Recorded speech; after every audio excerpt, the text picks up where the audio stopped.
Welcome to Pack Talk Podcast, episode 159. Today we're going to talk about how to train your dog to listen to you anywhere you go and around anything. Because we all know that if you're training your dog to sit, for example, in your kitchen, your dog will get really good in your kitchen. It'll get really good in your house. But as soon as you go outside, as soon as you go down to the park, you wonder why your dog is no longer sitting for you. And it's not that your dog is stubborn. It's not that your dog is broken. What happens is your dog learns to listen in particular contexts, and as you change context or you change environments, you're changing the way that you're operating, you're changing the way that you're moving. And so that means that we have to generalize our training. When we generalize our dog's training, that means our dog knows the behavior in a variety of different contexts. And you don't have to make this very complicated. We're going to keep it extremely simple. So we're going to talk about, how to do this today, how to make sure your generalization is on point, how to proof your training, okay? But like I said, the number one question is, why is my dog listening at home, but it's ignoring me outside? That's the number one question a lot of people ask. And like I said, it's not a dog problem. It's a training gap. It's a gap in our training because we have not accomplished generalization in our dog's training. And generalization is just, hey, I train my dog in my kitchen. I train my dog in my house. I train my dog in my backyard. I train my dog in my front yard. I train my dog down at the local park, right? So you're kind of taking these different small environments and you're making sure that you're doing your training in a variety of places so that your dog understands that the training that you're doing does apply no matter where you go, right? Context does matter, like I've said. So your dog's behavior could be tied to the way that you're specifically moving, the way you're specifically communicating, which you might be accidentally changing, the way you're moving your body, the way you're asking your dog to do things. It might change as you go to different places. So one thing to think about is keeping the way that you're operating as consistent as possible. When you're giving a command to your dog or you're luring your dog, right? Do it the same way no matter where you go. When you're handling your leash, do it the same way. Maintain your expectations as you change environments. So generally, when I'm doing proofing work or when I'm making sure that my dog is, generalizing their training to a bunch of different contexts, there's two main types of environments that people find themselves in. One, you got the person or the family that lives in a house or a townhouse. They have their house, they have their backyard, they have their front yard. Right? That's generally a good setup. The other kind of person is someone that lives in an apartment complex or something like an apartment complex. They have their apartment, outside of your apartment, depending on how your apartment's set up, you might have a breezeway. You might have just a porch, right? You might have a patio area. It depends on how your apartment's set up. So you have your apartment. You have right outside of your apartment, your breezeway, your patio, your porch, whatever. You have grassy or yard areas around your apartment, potty areas, right? You typically have a community area in the apartment. So think about it. Hey, I'm going to start my training in the apartment. I'm going to take it out to my breezeway. I'm going to take it out to my porch. Then I'm going to go down to the yard area. Then I'm going to go down to the community center. So think about how you're going to sequentially, systematically generalize your training through all areas that you're routinely in. And once you master the training in these routine training areas, then you might take a little field trip, right? You get in the car, you walk down the street, you go down to another area. Could be a whole another apartment building. You're just going to a different apartment building and training outside of that building. If you're in a neighborhood, if you're in a townhouse community, you're just walking down the street, right? So even doing that, training in different areas of your little living community, that is context difference right there, right? So keep that in mind. We gotta train through all the contexts. We also have to be aware of competing motivators that are around us, right? So if you're training in your house and your dog's really good at training, but you go outside and maybe there's a squirrel or a bird or some type of creature or animal or thing that distracts your dog, that is a competing motivator. You have to make sure that your engagement with your dog is stronger than the competing motivator around you, right? So something to think about that. It's usually, if your dog is having trouble shifting environments, it's usually not stubbornness or dominance. It's usually just a training gap, right? It's just the exposure. We have to generalize our training, right? So with that being said, there's three main aspects as you're working on your generalization. It's distance, duration, distraction, right? Distance from you to your dog. Distance from you to the distraction that's around. That could be the squirrel, right? Duration is the amount of time that you're working in that area, right? Distraction could be the squirrel, right? Could be no distractions, like if you're starting in your apartment or in your house. You want to slowly, systematically go to more and more difficult distractions. This is a big component of my book, The Ultimate Leash Training Manual. You can get the link to that down in the description below. But in my book, I talk about this process, and I step you through the process in my book on how to master your training in one area before you go to the next area, right? So think about it like this. You don't want to train in your living room and then jump straight to a dog park. You don't want to do that, because the dog park is going to be very arousing, very exciting, very distracting. You want to start in your living room, like I said. Then you want to go to your backyard. Then you want to go to your front yard. And it's not that you're just going there to check off the box. You go from your living room to your backyard, and if your dog is having a hard time training in your backyard, you don't move to your front yard until you've mastered the backyard, and it's so easy. Your dog is no longer distracted out there, and they listen perfectly. Then when you do that, then you move to the front yard, right? Same kind of concept. You're only moving to the next level up or the next context once your dog is very, very good in that one particular area. So for most people, start in your house, move to your backyard, then move to your front yard. If you're in an apartment, start in your apartment, move to the breezeway, right? Do 5-minute sessions out in your breezeway or your porch. Then move down to the yard areas of the apartment. Another way you could look at it is you have to take your dog outside to go potty anyway. So when you take your dog outside to go potty, wherever you take it potty, after it goes potty, do a short session. And your training sessions, they don't have to be very long, right? They don't have to be drawn out things. You can do quick 3-minute, 5-minute session, and that's going to help you, right? You go out there consistently. You do that consistently. Every time you take your dog potty, you do 3-minute session of eye contact. You do 3-minute session of engagement. You do 3-minute session of obedience. Whatever stage of training that you're working on, whatever part of your training progression that you're working on, do 3 minutes every time you go outside to go to the bathroom. And then, do more sessions in your house if you can. And once you master those areas, then challenge yourself by going to a new area.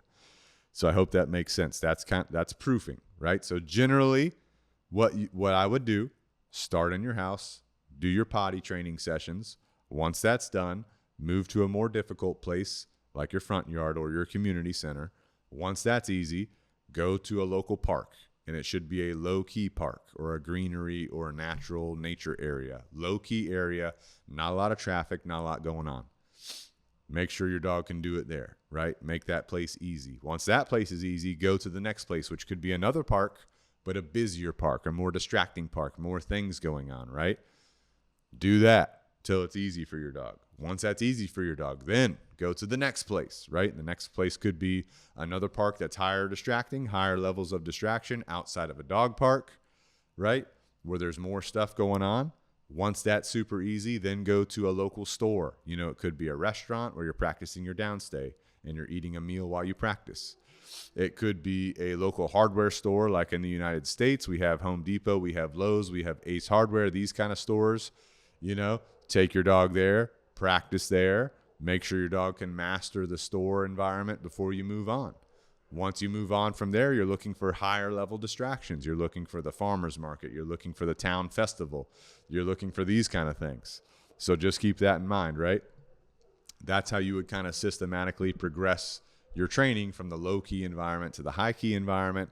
And once you're in the high arousal environment, then, at that point, your training is pretty well proofed, but you have to do your training progression properly as well. So what are you doing in these sessions, right? Well, the first thing I recommend you do is that you build focus before you do more distractions, right? So you do your engagement, which is your dog wanting to pay attention to you. You're giving your dog a reason to check in with you, a reason for your dog to pay attention and want to look at you, right? This is the foundation for all of your training, right? If you don't do any focused training, if you don't do any engagement training, your dog is going to default to looking around at the environment, being more interested in the environment than paying attention to you, right? So do your engagement training, do your reward events, do your eye contact training. Once that's done, then you would move to obedience training. You know, we have a bunch of videos on our YouTube channel about how to do this stuff, but you would do lures, teach your dog the positions, right? Finalize the cues and commands, implement accountability, do e-collar conditioning. We have a full video on e-collar training, the tutorial for beginners on our YouTube channel. Once you get through the e-collar training, then you focus on pushing the distraction training, right? So you focus on pushing it from that low-key park to the medium park, to the high park, to the high distraction park, to the hardware store, to the restaurant, to the farmer's market, to the festival, right? That's when you're gradually going to be pushing your distractions as you've kind of accomplished your training progression, right? And whatever you're doing in the easy locations, like your house, your yard, the low key park, whatever you're doing there, you do at the higher key distractions too. Your healing is the same. Your downstay is the same. Your come command is the same, right? You're making sure that all of these environments, the same type of behavior is happening. If your dog is struggling, right, as you progress to a new environment, you might have a couple things you need to look at. Number one, maybe you need to not go into that heavy distraction environment or the next distraction environment. You go back to a lower level distraction environment. Maybe you need to stay at that environment and make sure that you do more engagement training at that environment, because there's a lot going on and you need your dog to understand that even if there's a lot going on, the best thing to do is to still pay attention to you, right? So that's how you want to kind of think about your progression as you're moving from one phase to the next, right? And as you're doing your adjustments in your distractions, right, in your environments, you're gradually changing up, you're gradually increasing the distractions that are there, right? So at the low-key park, you know, there might be some people walking around, there might be some kids walking around, might be some dogs walking around, no big deal, squirrels, birds, whatever. As you go to the medium park, the medium distraction park, more people, more dogs, more kids, bicycles, right? Some traffic, you know, these kind of things. High distraction park, just a lot of activity. People, dogs, kids, people are playing sports, you know, they're doing tennis, they're doing pickleball, they got scooters, whatever, right? Lots of dogs running around, this kind of thing. And then you go to the hardware store, you know, they got the big shopping carts, they got people shopping, they got other dogs there, they got big trucks coming in and out, forklifts operating, all these kind of things. So this is why you're systematically increasing your distractions just one level at a time, right? Impulse control training is going to help you, right? So as you go through this process, the biggest ways that you're going to work on your dog's impulse control and self-control is going to be your engagement training. It's going to be your stay command, right? So you really want to make sure as you're progressing your training through these distractions, through these different contexts, that you're really focused on engagement and a stay command. So if you want to learn more about this, go to YouTube, type in Canine Revolution dog training, how to teach stay, or how to teach stay Canine Revolution, or eye contact drills Canine Revolution. In the eye contact drill video, I show you how to do the downstay eye contact drill with your dog. This is going to enhance both your stay and it's going to enhance your dog's engagement, right? But engagement and stay are your two big behaviors for impulse control, self-control, your dog checking in with you despite all of the excitement that's going on around you, right? And another thing I get asked about is, you know, real world reliability without food. How do I get my dog to listen without relying on food rewards forever? So you have to start thinking about a shift in your training. You have to know and understand, number one, reward schedules, which I've talked about before. But basically, when you're starting off your training, you're going to start off with a continuous reward schedule where you're rewarding every single repetition that your dog's doing. Then you're going to go to the second type of reward schedule as your dog is mastering that behavior. That is an intermediate, right, or a interval reward schedule where you're rewarding your dog every so often for doing a behavior. Could be every 2 repetitions, could be every 4 repetitions. It's just going to be up to you on how you do that. And then your final reward schedule is going to be the random reward schedule, where you're randomly rewarding your dog whenever you see fit. It might be sooner, it might be later, it might be this repetition, that repetition, it might be very hardly ever, right? But that's basically your reinforcement schedule. So you're going to move through those in your training. You have to make the judgment call based on your dog, how you're going to move through those reward schedules, but don't get stuck on one. You need to push to get to that random reinforcement schedule as quickly as you can. The other thing that you need to think about to not get stuck on food rewards forever is implementing fair accountability. You have to teach your dog, right? That, hey, through this process, I'm teaching you the expectation of behavior. If you cross the line, now I'm going to teach you about a correction, which is part of your training progression. It shouldn't come at the very beginning. Don't start training with a trainer who's putting the e-collar on day one, right? You want a trainer that's going to take you through relationship building, luring and rewarding, and then corrections and e-collar training later, right? So you want to make sure you have the ability to hold your dog accountable, the ability to correct your dog for stepping out of line, and make sure your dog understands that correction is for breaking an expectation. And when they've done that, then they get that reward, right? And then you go to the random reward schedule for corrections as well. Just because you correct your dog doesn't mean you can't reward it for doing the right thing. Your dog gets corrected for stepping out of line, breaking a boundary, a rule, an expectation. Your dog gets rewarded randomly for making good decisions and doing the right thing and paying attention to you, right? So we need to have good reliability on the behavior. We need to have good self-control. We need to have good impulse control. We need to shift our rewarding over time as we're doing our training from the continuous reinforcement schedule to the random reinforcement schedule as time goes on, right? But some of the big mistakes I see people, making with their dogs is they train only at their house, and they're saying, "Oh, my dog's trained. My dog can stay for 15 seconds at my house." Nope. I don't consider a stay done until your dog can stay as long as you need it to at your house and wherever you go. And I usually prove that at a restaurant, right? Most people like to go out to eat with their dog. You should be able to go out to eat with your dog. Your dog sit right there on the patio with you, and they stay there until you tell them it's okay to get up. If your dog's friendly with people, it should be able to be pet by people while it's laying down and not feel like it has to get up when that's happening, right?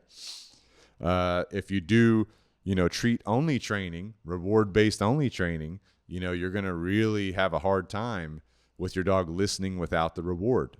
Systematically, what you want to do with balance training is, change your reinforcement schedules as time goes on. Continuous reinforcement, interval reinforcement, random reinforcement, implement accountability, teach it, in a fair way to your dog. That way they understand what your expectation is and what happens if they break an expectation, right? Remember that reliability with your dog is built in layers. Your dog doesn't just know how to do X, Y, Z.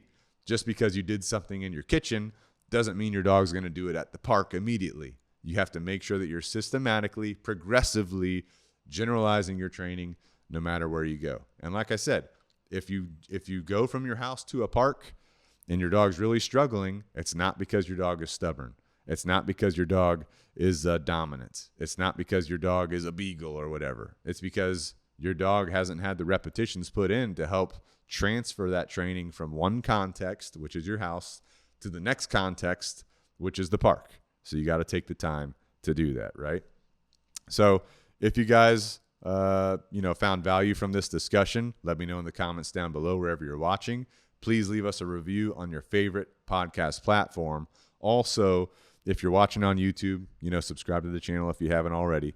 But if you are listening on a podcast platform, we really appreciate you leaving us a review on that platform. If you need help with your training, first of all, I wrote a book. It's called The Ultimate Leash Training Manual, 5 Steps to a Well-Behaved Dog. In the book, I take you through this process on how to generalize your training, no matter where you want to go with your dog. If you want that book, it's $9.99 on Amazon for the paperback, right? I do have an audio book as well on Amazon that I read myself, and there's the ebook on Amazon as well. But the link is down in the description below. You can grab that book if you want to.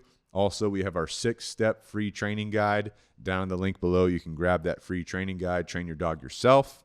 We also have our library of content on our YouTube channel, right? If there's a video you need us to do that you can't find on our channel, just comment on YouTube on one video or multiple videos, and you'll get our attention, and we'll put it into our training cycle. But if you need help with your dog's training, we have board and train programs. We're located in Summerville, Charleston, South Carolina. But, people bring their dogs here from all over the country, all over the United States. They bring them from Texas. They bring them from California. They bring them from Massachusetts. They bring them from Virginia, Georgia, Florida. Doesn't matter. We're happy to train your dog and work with you. If you don't want to do a board and train program, we have virtual coaching with me or trainer Chris. You can go down to the link in the description below to get information on that as well. We also have Canine Revolution apparel on Amazon. Link in the description below if you want to represent. Get a Canine Revolution logo shirt, Canine Revolution logo hoodie, or a mug, or whatever you want, right? We also have the coloring book. That's on Amazon as well, the I Love Dogs coloring book. And we have a bunch of affiliates. We only work with affiliates that are going to actually bring benefit to you and your dog. We do have some raw food affiliates that will ship raw food directly to your door with discount codes. We have Canine Super Supplements, the best dog supplements you can get. Discount code down below as well. Monster Canine Toys, Jocko Fuel. So if you're interested in getting some good stuff for your dog that are approved by us, you can go down to the link in the description below. And I appreciate you being here. I'll see you guys in the next podcast or YouTube video. This is Chad, Pack Talk Podcast, out.